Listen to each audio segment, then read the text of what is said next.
When I first came out of college, I wasn't all that tuned into the environment. I was working for a marketing and management consulting firm, and ironically, I was living in Boston and driving one way 30 miles to this firm.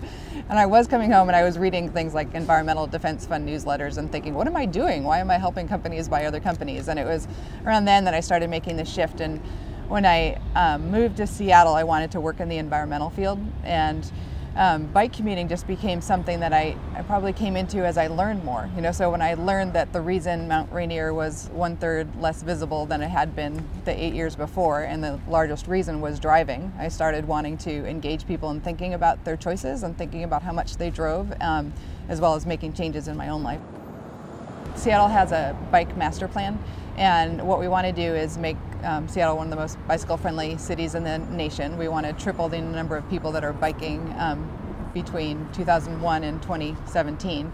And so we've been making steady improvements. So for example, last year in 2009, we installed 92 miles of new bike lanes and bike systems, and we're starting to improve the signage and trying to improve the safety, reduce crashes for cyclists. So it's a full-pronged effort. But one of the things that we often hear is, cyclists wish there was more of a buffer between the cars. Yes, and so one of the things we did on 7th Avenue is there had been a bike lane there.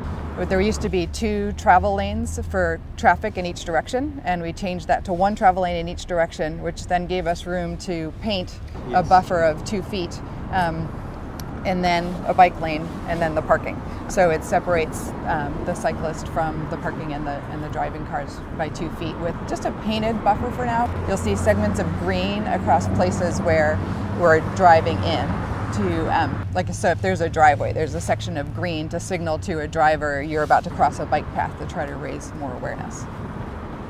What we're doing to fight climate change is what we've been wanting to do for other reasons for the last 20 years anyway. So we want to build more livable, walkable communities where people have an option to walk to their neighborhood store, walk to school, be with their neighbors, have frequent fast transit choices that they don't have to drive. And one of the benefits that I found is that you get your exercise, going to and from work or going to and from the store, which is really great because I don't have to spend separate time at a health club. I remember I used to bike commute past a health club and there'd be a row of stationary bikes and people in the window, and I'm like, hi, you can go somewhere.